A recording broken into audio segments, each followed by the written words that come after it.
Good morning students. पिछले term पर हमने जूलॉजी प्रैक्टिकल में एवीज के स्पेसिमेन के बारे में पढ़ा।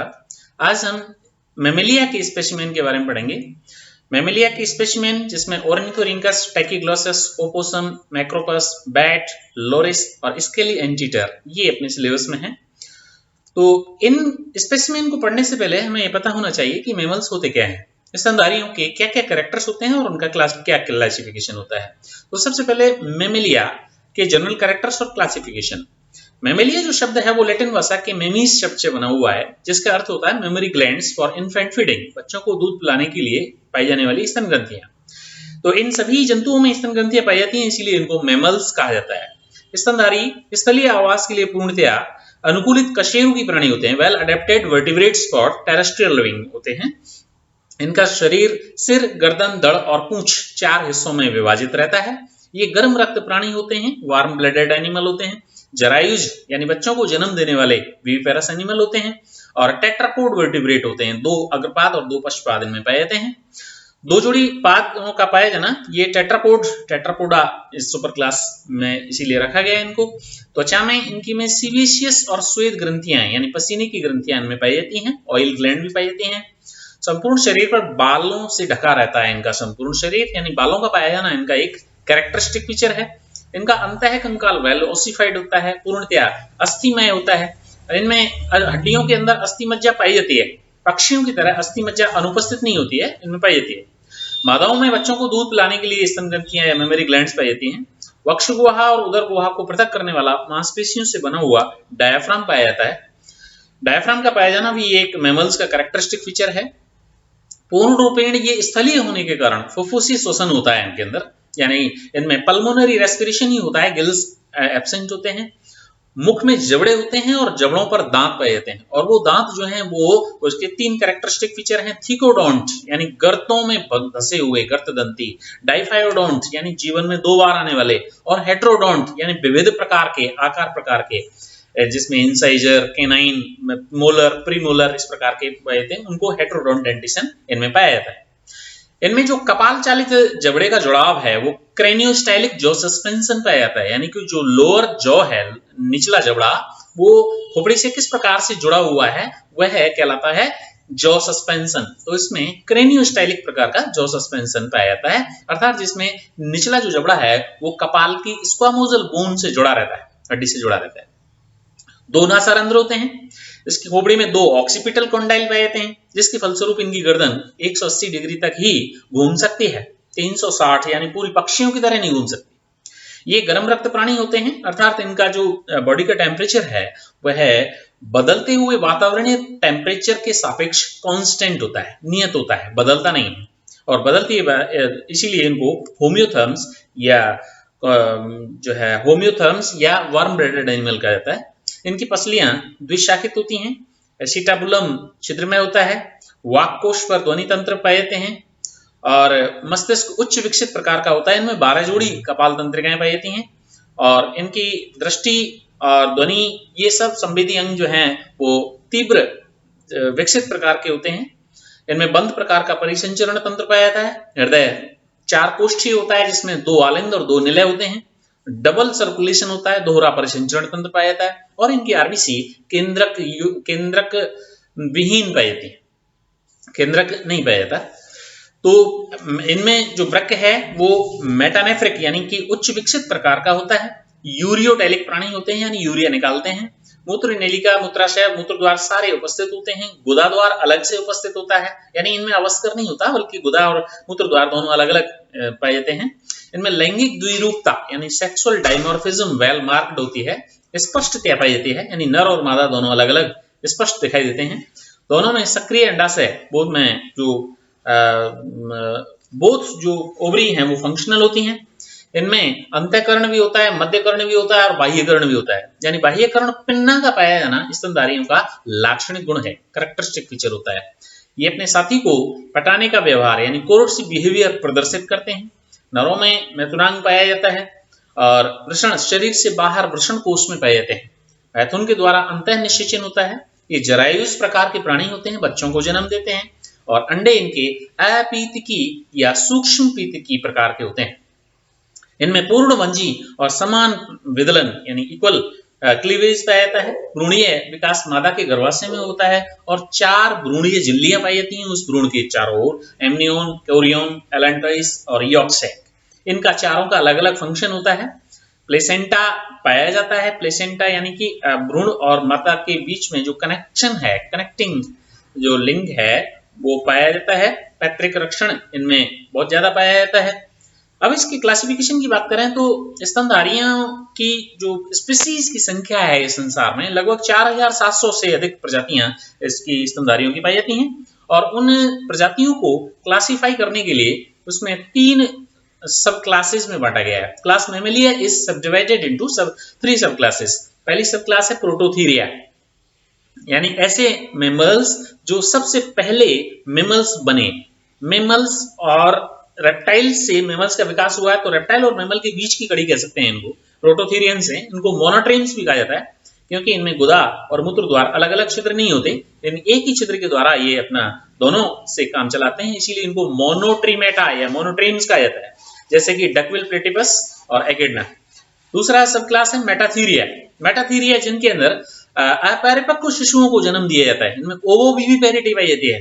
प्रोटोथीरियंस जो है वो एगलिंग मेमल्स हैं, ओविपेरस मेमल्स होते हैं प्रोटोथीरियंस, जबकि मेटाथीरियंस ओवोविविपेरस होते हैं, यानी कि न तो अंडों को जन्म देते हैं और ना ही परिपक्व बच्चों को, शिशुओं को जन्म देते हैं। ये अपरिपक्व बच्चों को ही जन्म दे देते हैं और बाकी का जो विकास है वो उनकी मार्सुपियम थैली में पाया जाता है, होता है। फर्दर डेवलपमेंट जो है मार्सुपियम थैली में होता है, जैसे कंगारू, तो इसीलिए इनको मेटाथीरिया या ओवोविविपेरस कहते हैं।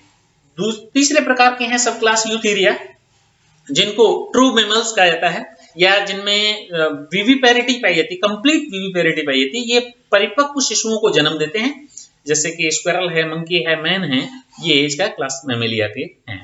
अब इसके बाद में इसके स्पेसिमेन की बात करते हैं। सबसे पहला स्पेसिमेन जो है मैमेलिया का वो है ऑर्निथोरिंकस, जिसे डकविल प्लेटिपस कहते हैं। ये ऑस्ट्रेलिया में पाया जाने वाला एक चूहे के आकार का एक स्तनधारी है, इसे डकविल प्लेटिपस कहते हैं। इसका क्लासिफिकेशन इस प्रकार है: phylum Chordata, sub phylum vertebrata और craniata, division Gnathostomata, super class Tetrapoda, class Mammalia, sub class Prototheria और ऑर्डर मोनोट्रीम्स, मोनोट्रीमेटा, इसलिए उनको मोनोट्रीम्स कहा जाता है। और इसका जीनस है ऑर्निथोरिंकस एनाटिनस। ऑर्निथोरिंकस एनाटिनस को सामान्यतया डकबिल्ड प्लेटिपस कहा जाता है, यानी बतख की चोंच के समान पाया जाने वाला प्लेटिपस। डकविल प्लेटिपस केवल तस्मानिया, दक्षिण पूर्वी ऑस्ट्रेलिया में ही पाया जाता है। इसका हैबिटेट यानी स्वभाव और आवास इस प्रकार है: ये नदियों, तालाबों या सकरी खाड़ियों में पाया जाता है। ये नदियों के किनारे पर 40 फीट लंबा बिल बना करके रहता है। ये कीटाहारी और मांसाहारी होता है, यानी कीटों को अपने भोजन में खाता है। छोटे वाले अकशेरुकियों को खाकर भी अपने गाल के प्रकोष्ठ में भर लेता है और धीरे धीरे उनको चबा चबा करके खाता है। इसके कमेंट्स इस प्रकार हैं: इसे सामान्यतः डकविल प्लेटिपस कहा जाता है। ये डकविल प्लेटिपस है, इसका एक फोटोग्राफ है जिसमें ये इसके बिल्कुल चूहे से थोड़ा सा बड़ा होता है, जिसकी मुंह के स्थान पर चोंच पाई जाती है। डक बिल्ड यानी डक यानी बतख के आकार की चोंच पाई जाती है, और इसकी पूंछ भी ठीक उसी प्रकार से डोर्सोवेंट्रली फ्लैटेंड होती है। इसके पैर छोटे होते हैं और उनकी में 5-5 उंगलियां होती हैं और उंगलियों में नाखून होते हैं। उन उंगलियों के बीच में जाल पाया जाता है। ये जाल का पाया जाना इसका ये लक्षणीय गुण है। इसके पूरे बदन पर बाल पाए जाते हैं। तो इस प्रकार से ये डकविल प्लेटिपस है, और इसका ये डायग्राम इसमें नामांकित चित्र है। इसके आइसलेट्स और ये इसका सॉफ्ट बिल, जिसमें 2 नॉस्ट्रिल्स हैं पास पास, और ये वेब्ड फीट हैं इसके।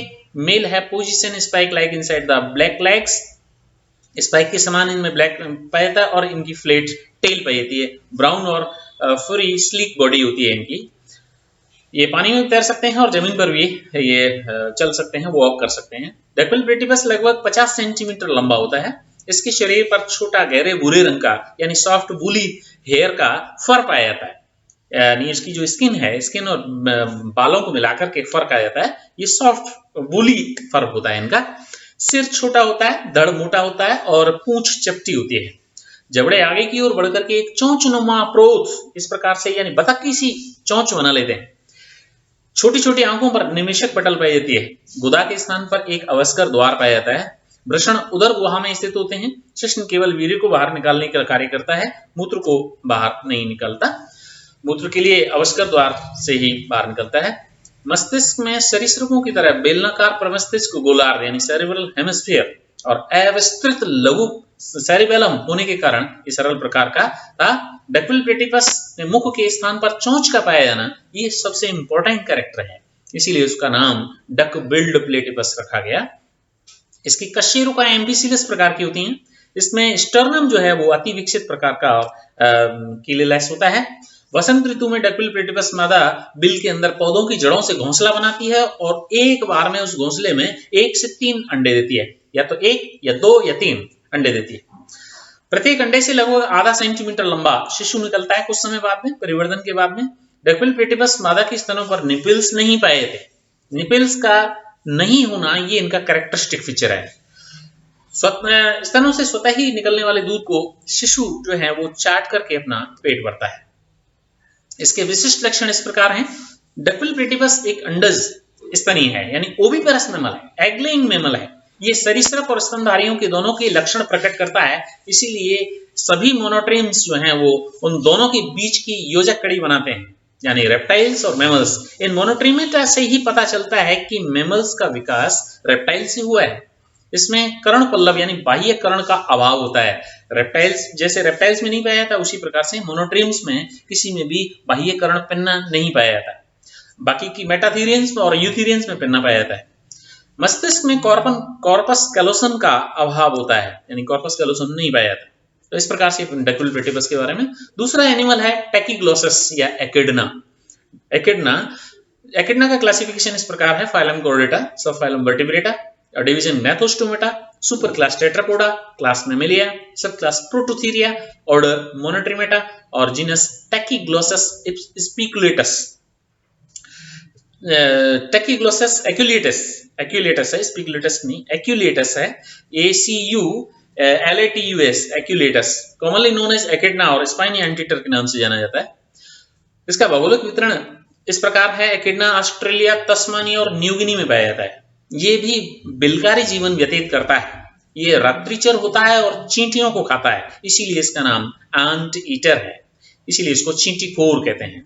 ये स्वभाव और आवास इस प्रकार है। ये जंतु स्थलीय है और बिलकारी जीवन व्यतीत करता है, बरोइंग हैबिट है इसकी। और ये प्राणी चींटियों को खाने के कारण ये विशिष्ट होता है। इसकी चोंच में दांत नहीं पाए जाते। इसकी जीभ प्रोट्रसेबल होती है, बाहर बहिस्राजी होती है, यानी बाहर की तरफ निकल सकती है और चींटियों को लपेटकर या दीमक को लपेटकर अपने मुंह में ले लेती। इनकी जो जीभ है वो चिपचिपी भी होती है, चींटी चिपकाने के लिए काम करती है, चिकनी होती है, इसीलिए। ये इसका डायग्राम है जिसमें एकिडना, स्पाइनी एंटीटर, इसके ऊपर बाल दिखाए गए हैं। Black to brown coat with the lighter spine है इसके ऊपर, और ये इसकी चोंच नुमा संरचना है, पॉइंटी स्नाउट है। ये आगे के हिस्से पर इसमें से जीभ निकलती है धागे नुमा या नीडल के समान, और इसके पैरों में छोटी छोटी उंगलियां, 5-5 उंगलियां, और दोनों पैरों में ये पाई जाती हैं। इस प्रकार ये इसका एकिडना का डायग्राम। ये एकिडना का फोटोग्राफ है जिसमें एकिडना चलते हुए जंगल में घास के मैदानों में दिखाया गया है। इसके नाखून दिख रहे हैं, इसके अग्रपाद में बहुत कठोर नाखून होते हैं। इनकी ये स्नाउट रीजन और यहाँ नोज, नॉस्ट्रेल्स, और इसकी मुंह और 2 छोटी छोटी आंखें, और इसके ऊपर बदन पर पाए जाने वाले कठोर कांटेनुमा संरचना है। इसके कमेंट्स इस प्रकार हैं। ये सामान्यतः आंट ईटर कहलाता है। बाहर से देखने पर गर्दन आय स्पष्ट होती है, संपूर्ण शरीर पर छोटे छोटे नुकीले कांटे पाए जाते हैं। इसका सिर छोटा होता है और त्रिकोणाकार होता है, ट्रायंगुलर होता है, और धड़ बड़ा होता है। प्रोथ नलिकाकार होकर के लंबा हो जाता है और मुख के स्थान पर दंत विहीन चोंच पाई जाती है। नेत्र छोटे होते हैं, निवेशक झिल्ली विहीन होते हैं। निवेशक झिल्ली इनके उस पर नहीं पाई, आंखों के ऊपर नहीं पाई जाती। बाह्यकर्ण का अभाव होता है, पिन्ना नहीं पाया जाता इनमें। जीभ पतली होती है और चिपचिपी होती है, लसलसी होती है, जिससे कि चींटी और दीमक को चिपका करके अपने मुंह में लेने के लिए ये योग्य होती है।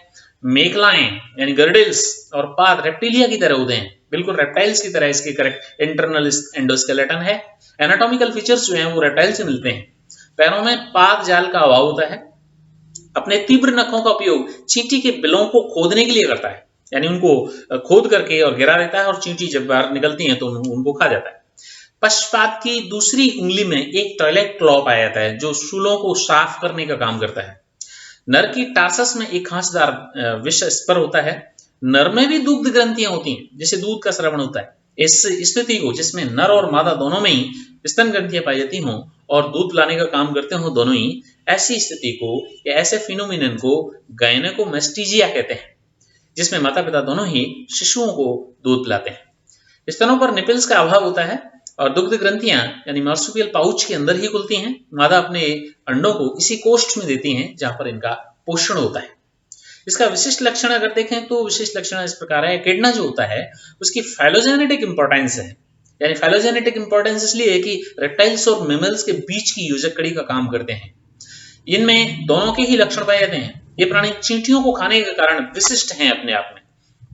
इनकी चोंच में दांत नहीं पाए जाते।